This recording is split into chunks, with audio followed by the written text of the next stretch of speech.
S Vijay, S S Vijay, S Vijay. என் தாய் பத்தினியோ பத்தினி. என் மாமனார் திமுகவோட இருந்தாரு, என்னை ஓட விட்டாரு 15 வருஷமா மத்தூர்ல. நான் ரொம்ப கெட்டவன். விஜயகாந்த் தொகுதி வந்தே ஆகணும். நான் உட்காந்து தியானம் பண்ண, யார் யாரை சாவடிக்கணுமோ சாவடிச்சு விடுவேன், யார் யாரை வாழ வைக்கணுமோ வாழ வைக்குவேன். நான் ரொம்ப கெட்டவன். நான் இங்கேயே உட்காந்து தியானம் பண்ணுவேன்.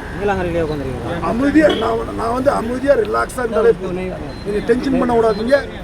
நான் டென்ஷன் ஆனா என் அப்பன் பேரு சீனிவாசன், என் அம்மா பேரு கலா, என் தாய் பத்தினியோ பத்தினி.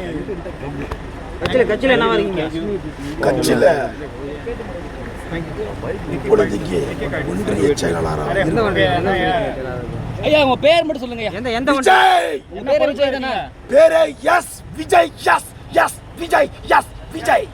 ஓகே. எந்த ஒன்றிய செயலாளரா இருக்கீங்க? வடக்கு ஒன்றியம் தாபா சிவா என் மாமன். தாபா சிவா என் மாமன். அவரு தொகுதியில தான் நான் நின்று நிற்கிறேன். ஆனா அவர் ஜெயிக்க வேண்டியவர்.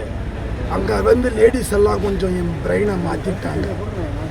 111 தொகுதிகளை வின்னிங்ல இருந்துச்சு. இந்த லேடிஸ் எல்லாம் பார்த்து என் பிரெயினை மாத்தினாங்க. லேடிஸ் என்னங்க பண்ணாங்க? பிரெயினை யாராச்சும் மாத்தணும்னு நினைச்சா ஒரு பவர் கூட என்கிட்ட இருந்து எடுக்க முடியாது. லேடிஸ் என்ன பண்ணாங்க சார்? என்ன பண்ணாங்க தொகுதியில? பிரெயின் வந்து வேற மாதிரி கெட்ட எண்ணங்கள். இவனை அடையணும்னு ஆசை, ஒரு வெறி அது இருக்கு. நான் அடைய மாட்டேன். என் மாமனார் திமுகவோட இருந்தாரு, என்னை ஓட விட்டாரு 15 வருஷமா மத்தூர்ல.